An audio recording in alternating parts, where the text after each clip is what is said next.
Okay, so a few weeks ago, 2, 3-ish, Jose and I watched My Adventures with Superman Season 2.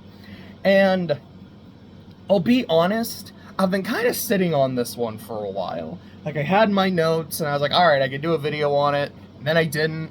Then I went back to my notes and tinkered with them some more and organized them some more, and even still have been sitting on it for a few days. I will be completely honest. I guess first off, full spoilers for the show. I don't know how much I really mentioned for season 1, but I guess spoilers for that too, and of course spoilers for season 2 as well. I don't feel like I have a lot to really dive into. Like, it's not like last night I was talking about the new season of Monogatari and the Nadeko arc, and I'm like, man, there was a lot in this arc that kind of meant something to me, with her struggling as a creator and how these different versions of herself, I feel like, reflect that. It was something I really wanted to talk about after Deadpool and Wolverine. It's like, I want to say something, but I don't know what to say, and I watched that sincerity video. I'm like, I think this is it. This is what I really wanted to say about the movie, and now I've got it. This is going to be very surface level, for the most part. I feel like every now and then I'm like, oh, okay, this is like a kind of neat observation that I had, but for the most part, it's like, this happened, and this is why I kind of liked it. I mean, I'm going to be honest, that's really what you're going to be getting out of this, but I still want to talk about it, not just because it's something I watched, but I did have a good time with it. I did enjoy it. I guess just go ahead and give my overall thoughts. I felt very similar watching season 2 as I did watching season 1, which is say that I had a good time. Like, I like the cast. I really appreciate Clark's character and his humanity. I think I said this during season 1 that I wasn't the biggest fan of Superman.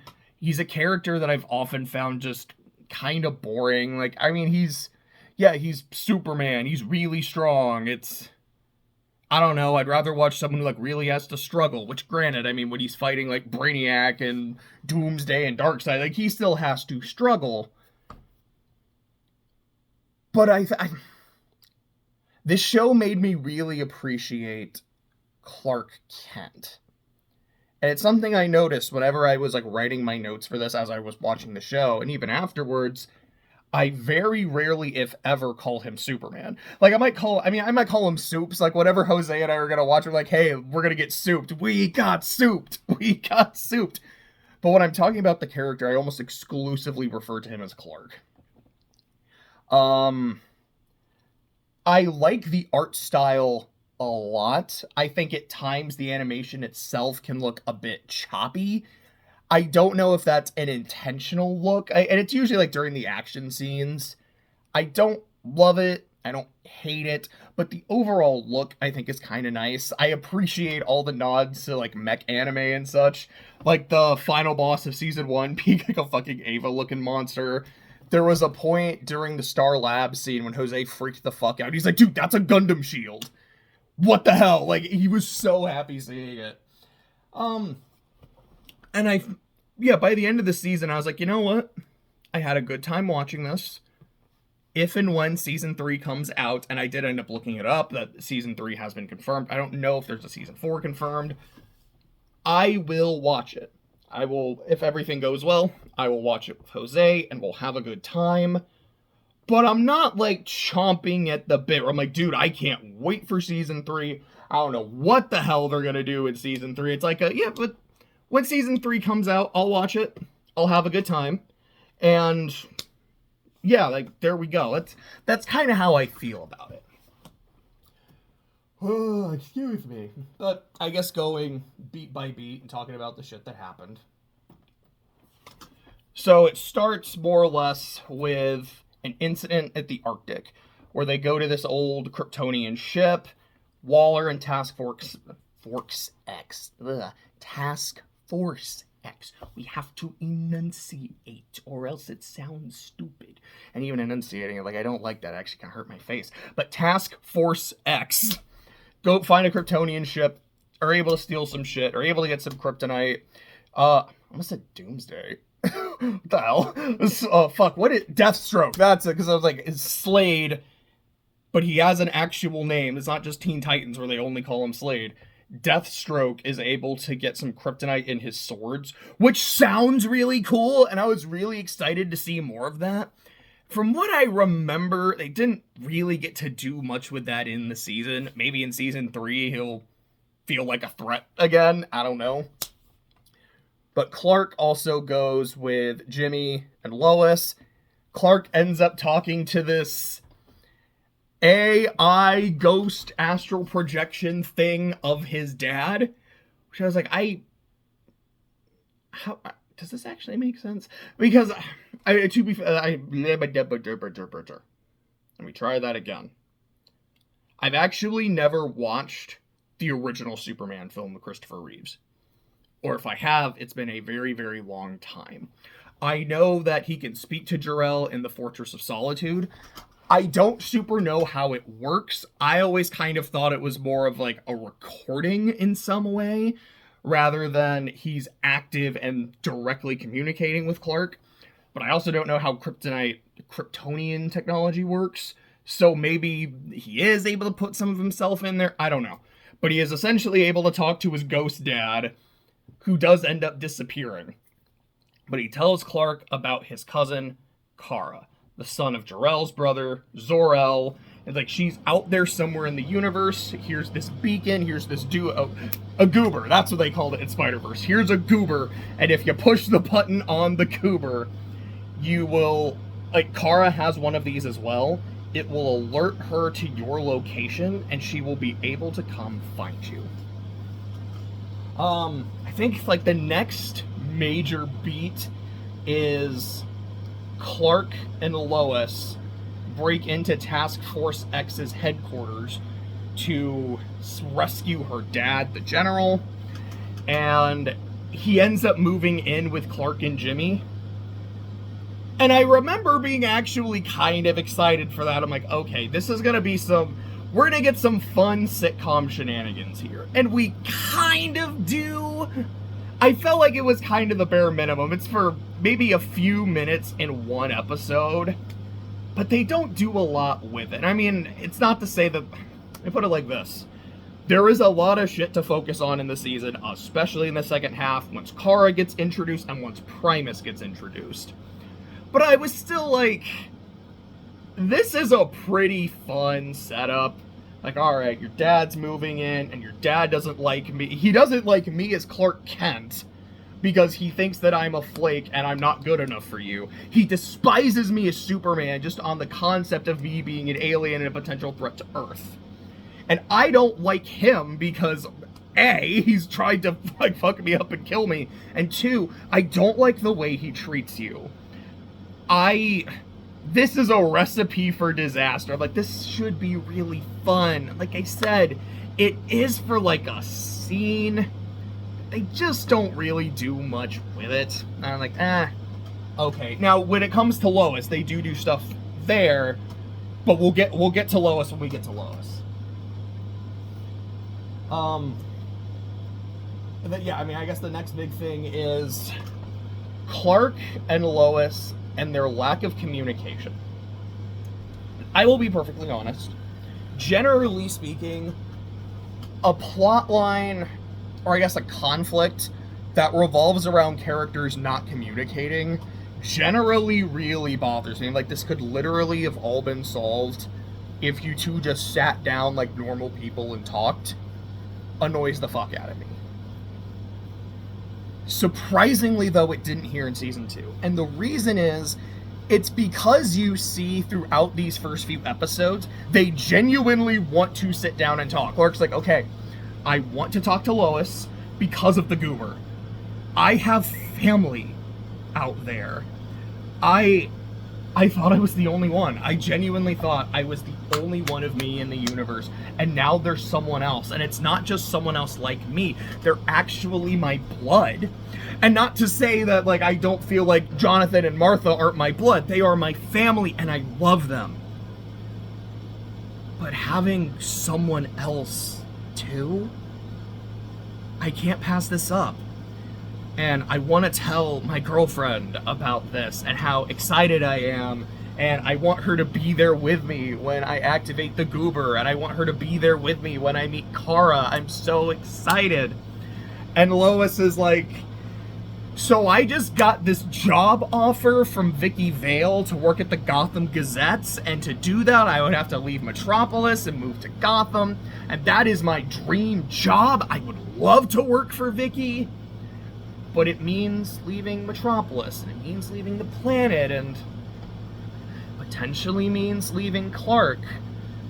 Maybe he wants to stay here and it's long distance, which, I mean, given that he's Superman, it's a hop, skip, and a jump for him. But it does mean, I mean, already we don't have a whole lot of time together because we're both busy adults. I'm working a full-time job, he's working a full-time job while also being Superman. And that's why it doesn't bother me. Like, they genuinely both want to talk to each other. It's not like, hey, let me avoid you, let me talk in weird sentences and half-truths. It is, they're busy adults, and life keeps getting in the way. And I find like that feels realistic. I liked that a lot. Now, there is this one scene that I think is kind of shitty, though, with Lois talking to her dad, and she says some shit. I don't remember if it was specifically about Clark or Supes. I think it was more about Clark. I don't remember exactly how she phrased it, but it wasn't the most flattering thing, and Clark hears it, and then he flies away, and then she's like, but, you know, I love him, and blah, blah, blah, blah, blah. I'm like, oh, so we are doing this, though. We're doing the thing from Shrek, where he hears the, who could love this hideous, ugly beast, and in context, it makes a lot of sense, but out of context where he heard, it sounds like she's just shitting on him, and now he's like, well, blah, blah, blah, blah, blah, and A, it's just not something I like, and two, this is Superman, he has super hearing. I mean, I guess, I don't know, I don't remember how well he could turn it on or off, but it is kind of interesting. It's like, oh, he hears this one fragment, it kind of breaks his heart. But then immediately after, when she starts talking, oh yeah, his super hearing didn't pick that up. Sure, dog. Like, that one I think is kind of bullshit. But for the most part, I think the lack of communication made a lot of sense. And after a particularly draining day, and I believe, I don't remember if that was the end of the day or if it was after the Star Labs episode. I think it was after the Star Labs episode. Clark activates the goober, and I believe it's in the next episode is when we meet Kara for the first time. But before we get into Kara, I do want to talk about Clark and Lois. And I think, looking at the page, I have Clark, Lois, and I think after that is when I have Jimmy Flameburg. So, I don't remember how much of this was in season 1. I think it was. This season really excuse me.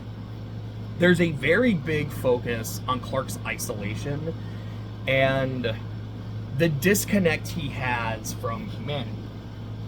Like, you know, he is the only kryptonite that he... I even have Kryptonian written down and I still read it as kryptonite. He is the only Kryptonian that he knows. Like I was saying earlier, there's no one else he can relate to in terms of his powers, in terms of being away from home that's been fucking destroyed and having no knowledge of that. There's his inability to communicate with Lois, which leads to them breaking up later. We're gonna put a pin in that, talk about that when we get to Lois. There's the thing with Jimmy and Star Labs, which is not Jimmy's fault. What happens there is they're invited to this like symposium, I believe, at Star Labs, where people are showing off all this cool shit. And Jimmy is supposed to be a keynote speaker about Superman. And what he doesn't know is it's actually supposed to be a debate about is Superman good or bad for Earth. And Jimmy is saying good, his opponent is saying no, he's not, and his opponent is Alex, which in season 1 I was like, is this guy supposed to be Lex? And then early in season 2, yes, this is Lex Luthor. And by the end of season 2, he still has all his hair. I don't know when that's gonna go away, but he still has all his hair. So they have a debate with Lex, of course, being very, very anti-Supes. And he's able to turn the crowd against Superman, and at the end of it, he's like, hey, Jimmy, you remember in, like, episode 1, when you reached out to me and you're like, hey, man, you're really intelligent, you're a good guy, you should chase your dreams? I did that, thank you. all of this is because of you. And genuinely, I think he meant that. Like, it didn't come across to me as like, hey man, I just destroyed your reputation and your relationship with Superman, and it's all thanks to you. It genuinely seemed like, hey man, I appreciate you. And Jimmy is heartbroken because of this. He's like, dude, I feel like I let Clark down. I feel like I betrayed my friend. And he's trying to communicate, or Clark is trying to communicate with Jimmy, and Jimmy is ignoring him. He's like, I can't face him right now. I feel like I fucked up. I feel like I'm a terrible friend. I can't do this. And then Clark is actively looking at Jimmy hitting ignore on his phone. He's like, oh. So, like, my girlfriend maybe doesn't think I'm that great. My best friend is actively ignoring me. At the end of that episode, he gets dumped. He's waiting to meet his family, and then his family ends up being a problem and kicking his ass. Several key figures in the city are turning against him. Like, you got Task Force X, and then you've got Lex doing his keynote, being like, hey, Earth doesn't need Superman. Earth is for Earthlings. And like this really handsome, intelligent dude at Star Labs ends up getting turned, and during the big talk show, he's like, fuck Superman, you're a piece of shit. Earth is for Earthlings. And it just keeps building and building and building. And I just felt so bad for the poor guy. It's like, yes, Superman is damn near invincible. Clark Kent, though, is not. He is still human. And it's something that Primus uses against him. He's like, yeah, your greatest weapon is your friends and your connections, because, you know, being around them makes you strong and you want to protect them. But it is your greatest weakness, and I know how to use that against you. And possibly my favorite scene of the season, you get this scene, I'll talk about it probably a little bit more when I get to Primus, is he has Superman in like this mindscape and is showing him all of these previous memories. But the memories are altered, with Lois and Jimmy being like, hey, we don't need Superman, you're a piece of shit, blah, blah, blah, blah, blah. And he's like, no. I was there, Primus. This is not how it happened. You're fucking with me. You're fucking with my memories. And he's like, how are you aware? How are you actually fighting against me? This isn't supposed to happen. And then Clark starts showing actual memories. Like, no, this is stuff that happened with Lois. This is stuff that happened with Jimmy. This is real. You can't turn me against them. And Primus goes, oh, really? And then shows him Lois breaking up with him. He's like, really? Is this a lie? Am I fucking with you here? And that's the moment that broke Clark. And I'm like, I don't think that was intentional. I think genuinely he was like, I'm trying to show you a bunch of fake shit to break you. And when it didn't work, he's like, no, these are fake. Let me show you reality. Okay, you want to play? Let's play. Let me show you reality. That was low. That was cold. Like, damn. That was kind of badass. So now I want to go ahead and talk about Lois. This girl has a lot of baggage. And again, I don't remember how much of this we quite saw in season 1. I don't think we got a whole lot of it because the reveal of her dad was a twist. But you see her abandonment issues and like how desperate she is to like save her dad. Be like, I need to make sure he is okay. I will put him up with Clark. Because I know it's a place where he can stay, and also he's with Superman. He's going to be protected. And you get this backstory episode of her relationship with her dad and how they were always moving, and then her mom died. So it was just the two of them, but her dad always felt distant, and her dad was always trying to train her, make a warrior, make a soldier out of her, make a Lang out of her. No, that's Lana Lang. This is Lois Lane. Make a Lane out of her. And it just drove this wedge between them that never really got fixed. But she wants to fix it so bad.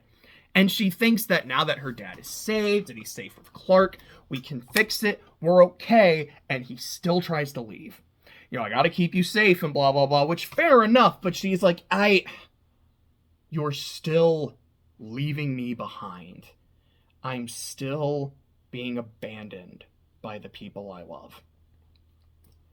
And then during the Metropolis's Hottest Singles episode, which is a great episode. I don't remember what it's called. But the whole game show thing I think is really fun. It's also when you get to meet Kara and her relationship with Jimmy starts, and it's fantastic. But as it goes on, she starts to realize, I'm dating Superman. Like, I'm not just dating Clark Kent, I'm dating Superman. He's way out of my league. I am just a reporter for the Daily Planet. There are people who are way more qualified than me, who are better than me. And the people in my life that I love always leave me anyways. When is Superman gonna think I'm not enough and leave me too? I can't do this. I can't be in this relationship where I am inferior and I feel like I'm inferior and it's just a matter of time before he leaves. I would rather just end this now before it goes further and my heart gets broken. And I get it. I don't like the decision, and to be fair, neither does Lois. I'm like, with how her life has gone, and again, with her baggage, it's a fucked up decision, but I get it. Which is what makes her next episode or so really impactful. She's like, I fucked this up. Clark got kidnapped by his space cousin.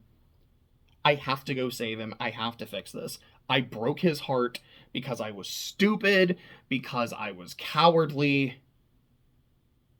I'm going to go steal a spaceship, and I'm going to go into space.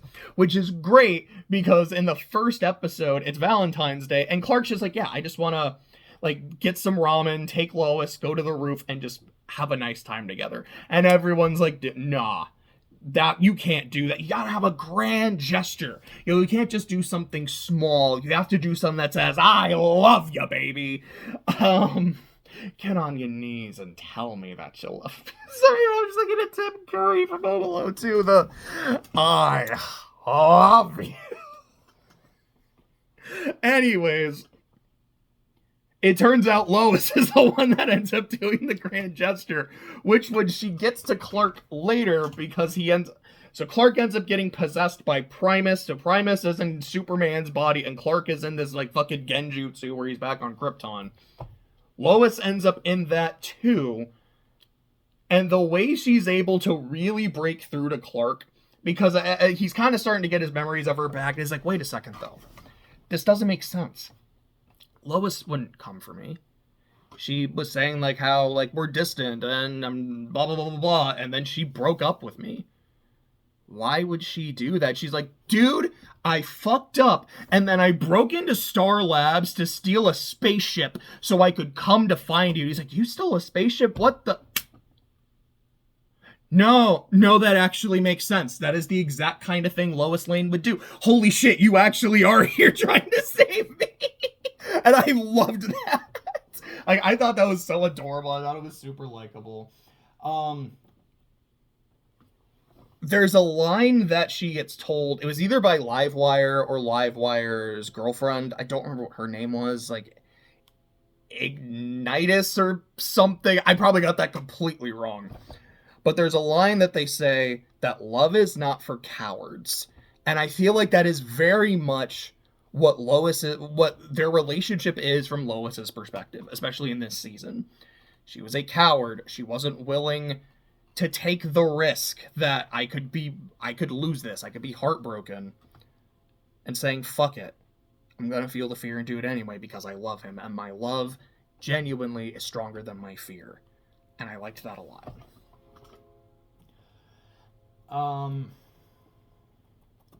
Then we get to Jimmy. I don't even have him written as Jimmy or Jimmy Olsen. I just have him as Jimmy Flamebird because that's what Kara calls him the entire season. And I just found that really funny and just super endearing. So Jimmy is now running the Flamebird division of the Daily Planet, and he has his own interns now. He's got the kids, and he has Steve. And there's this funny-ass scene to me when he's talking to Perry, and he's like, Perry, what do I, like, the interns aren't doing what I'm telling them to do. And Perry just looks at him for a second, starts laughing, and just leaves the room still laughing. And, like, Jose and I got a great laugh out of that. It was fantastic. What I love about Jimmy is he's just a good dude. And you see it throughout the season. You see it in, like, when they go into Star Labs to steal the spaceship. There's this guard, and they're like, okay, we thought the guard was gonna leave, but he hasn't yet. We gotta do this. And Livewire's ready to take him out. And Jimmy's like, I got this. Just goes up to the dude, talks to him, is super personable. Is like, hey, man, like, you know, I've seen you before, you know, like, because what they found out is this guard, you know, every Thursday or whatever day it is, will always go to, like, the hospice center to visit his Nana. And Jimmy's like, oh, I've seen you there. You're visiting your Nana. I'm visiting mine, too. You know, like, I hate that she has to be there, but they take really good care of her. You know what, dude? You're pulling a double today? Tell you what, I got you. I was able to visit my Nana earlier. I know how much this means to you. You go take care of her. I'll cover your shift. No one's gonna know. And, like, that's so sweet. Like, this was just... like, passing your speech check in Fallout. It was like rolling a nat 20 in Persuasion. Like, it was just really nice. You get other moments like that. The gorilla and the robot, I don't remember their names, but the gorilla and the robot from season 1, they're back. They're like, yeah, you know, we went to a bunch of different worlds, and there's other versions of us there, and it didn't work out so hot, so now we're back here, and we hang out with Jimmy all the time, and he's able to pull his connections because people like him. The fact that he feels like he betrayed Clark, and he's like, I can't talk to him after this. Because he's such a good person, feeling like he betrayed his best friend genuinely hurts him. But I love that after spending the day with Kara, and not knowing who she is, he's like, hey, I feel like shit, because as much fun as I've had just hanging out with you, I've been hanging out with you to avoid hanging out with someone else. And I shouldn't do that. You don't deserve to be used for that. He doesn't deserve to be ignored. He's my best friend. I need to fix this. I need to talk to him. There's the fact that he meets Kara and is just like, hey, do you want to be friends? Do you want to hang out? Like, you're new here? Let me show you all the cool shit. And yes, there's a bit of an ulterior motive there. There's also the bit of an ulterior motive where he's like, damn, she's kind of cute. And he's right. But he's still just being a really nice person. And then when they meet up with Kara again, he's like, Lois, I know you don't trust her, and I get it, but I do. I want to be able, like, I don't want to resort to violence. I don't want to resort to threats, to yelling, to pulling out kryptonite. Let me just talk to her first. And it works. He's just a consistently good dude, and it's so nice to see, especially when you have people like the General and Waller and Slade and Lex. It's nice seeing someone who's like, I'm just a good person. And again, even the relationship with Lex, it's just him trying to be a nice guy. Like, hey, I know you've been through some shit. I remember how you were treated at your old job. I just want you to know, man, there's someone who believes in you, who sees the good in you, who sees the skill and the talent. You've got this. It bites him in the ass, and it bites Clark in the ass, which is why he feels so bad about it. So it's not that him being a good person has helped every single time, but I like that even when it became a problem, he didn't abandon it. And speaking of things, sorry, I'm a little yawny this morning. Speaking of things that he didn't abandon, let's talk about Kara. So I mentioned earlier how I like the art style of the show, and a lot of the anime inspiration that we see, particularly like mech anime, I think some kaiju anime as well. What's neat about Kara, in addition to her design, like that's Android 18, everyone pointed that shit out. I'm like, yeah, like 100%. Kara, to me, feels like the classic dark magical girl archetype character.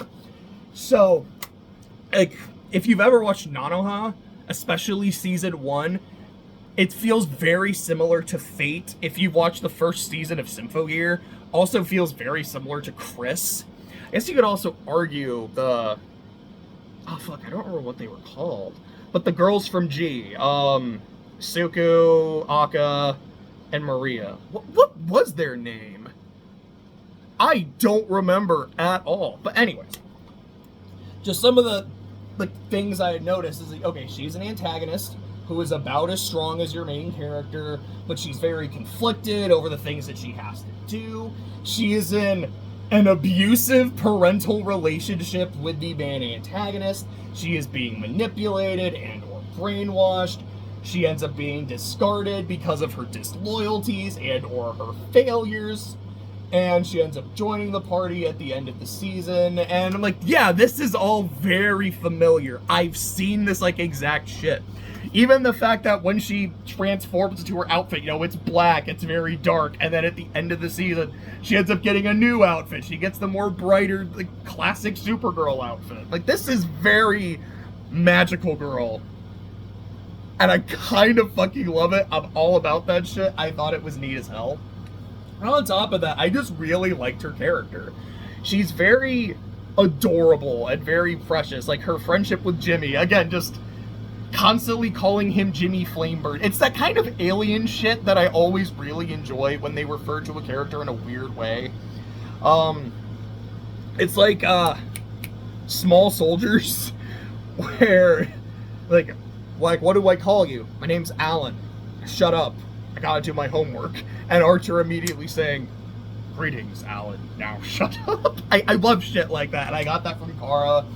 You get to see like her curiosity and her genuine enjoyment of other cultures and other worlds, which I found really endearing. I liked the curiosity, I liked her energy, and her relationship with Jimmy, the relationship with Clark, as well as the relationship with Primus, I thought were all really interesting.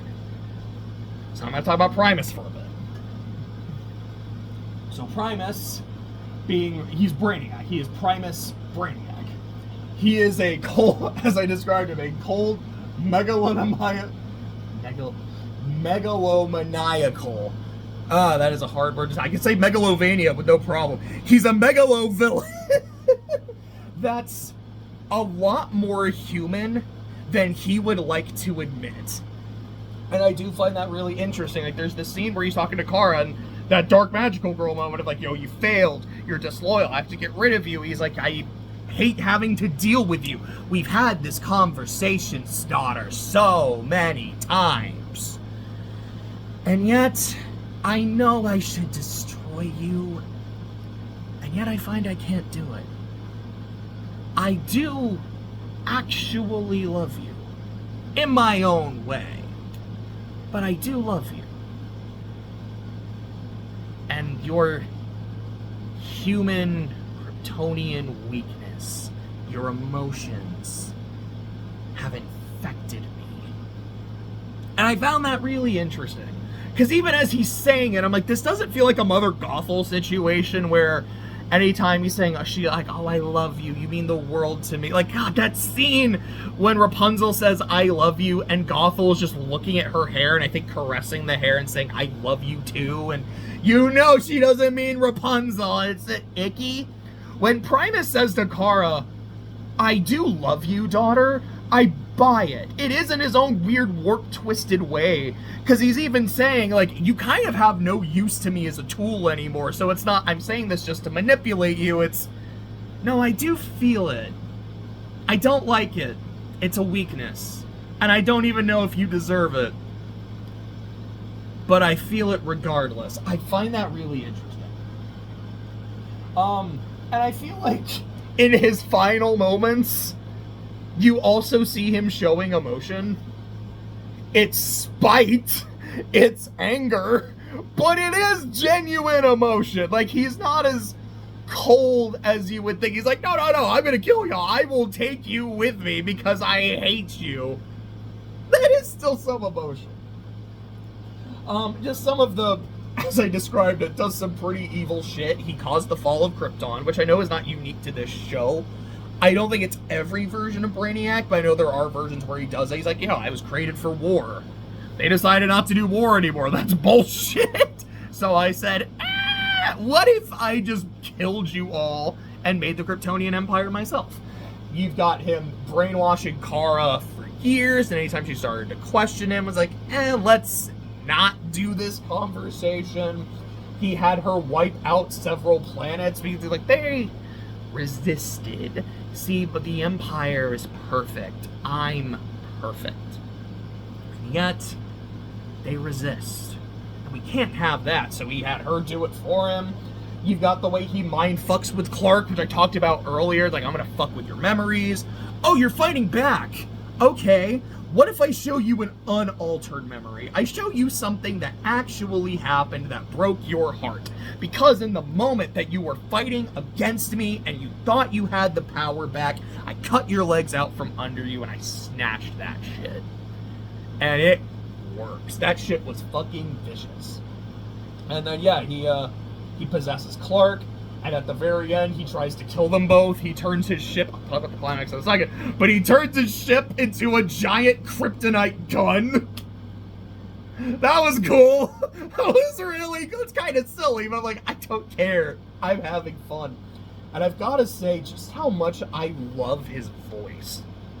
It's this mechanical whisper, and it's quiet, and it's menacing. I thought it was great. There's these few lines that I really like. It's when he's talking about how love is an infection, when he's talking to Kara. There's the moment when he and Superman's body just descends onto Earth, and he's like, okay, here's what's gonna happen. I'm gonna take over, blah, blah, blah, blah, blah. And then he says, resist, and I turn your planet to ash. They immediately fire back at him, try to kill him. It doesn't work. And his line afterwards is, it is to be fired then. And I really liked it. I was like, I kind of love that line. It's very menacing. I love the way it's delivered. Hell yeah.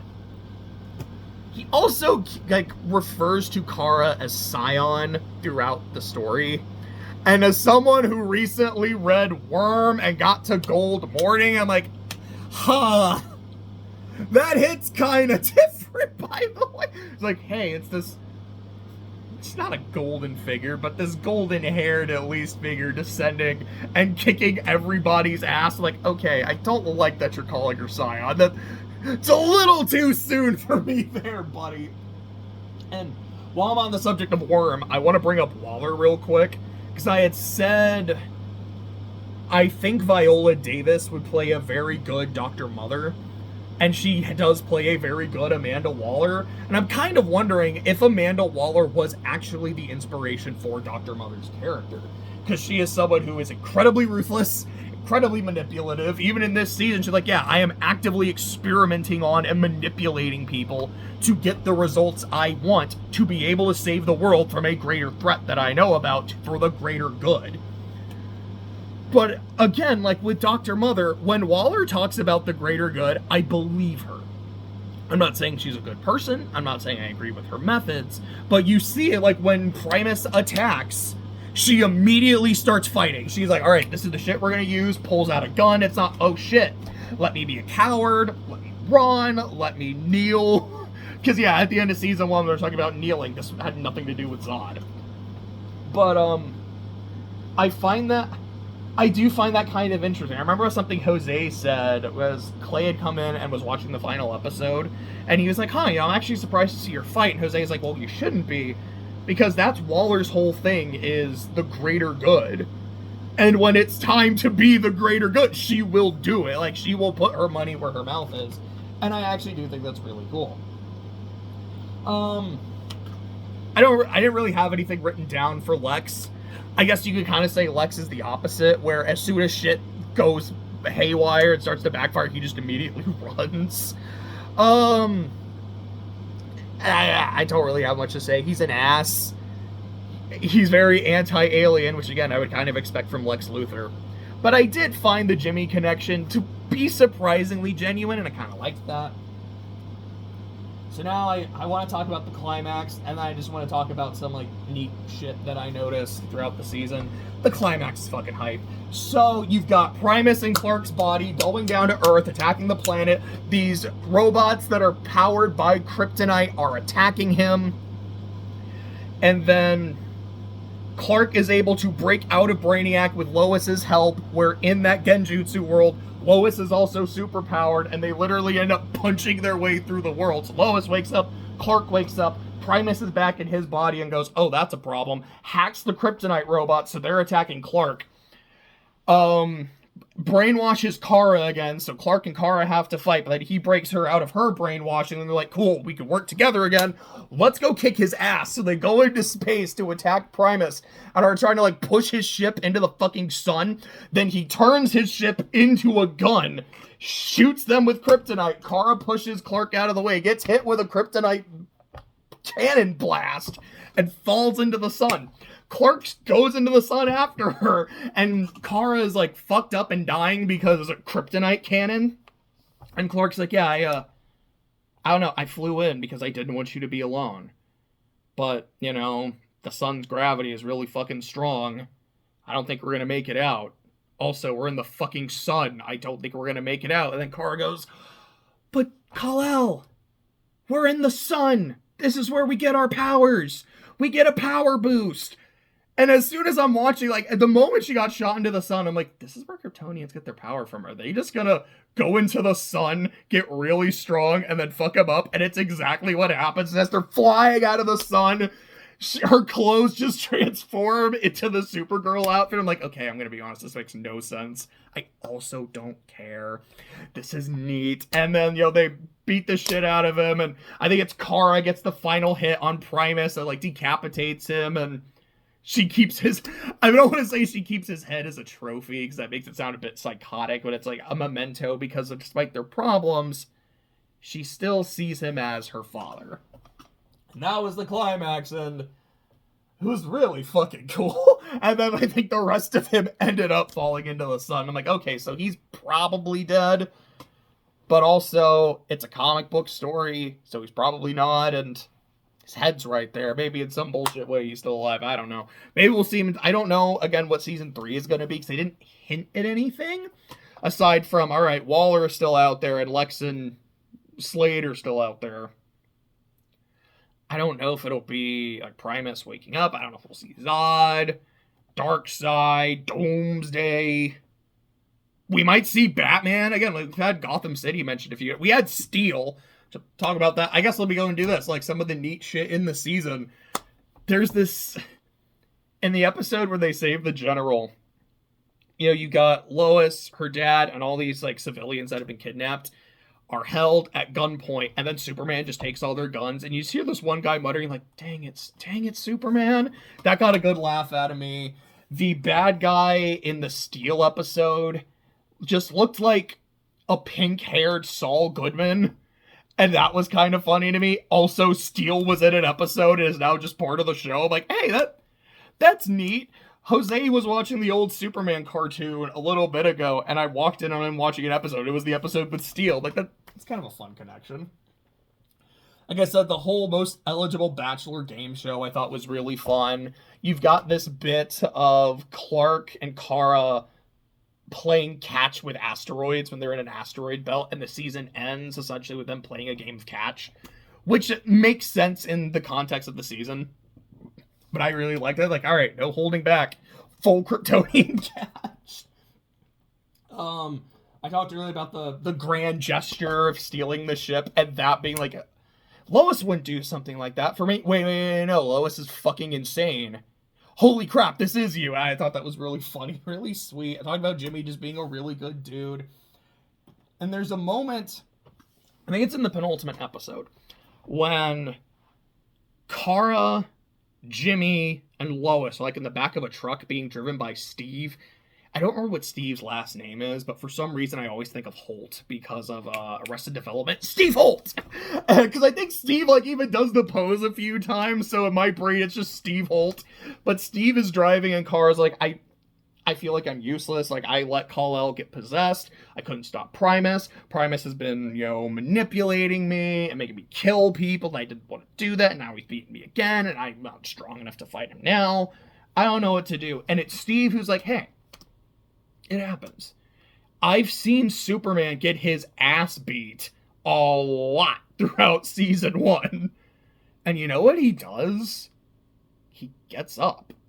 He gets up and he keeps going. He keeps fighting. That's what being a hero is.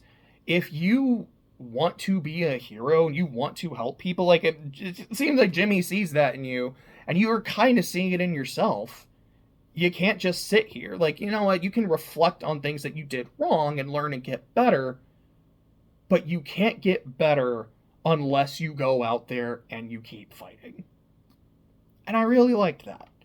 I enjoyed the season quite a bit. Very glad I watched it. Like I said, I don't feel that like, man, I can't wait for season 3, but I know when it comes out, I'm going to watch it and I'm going to have a good time.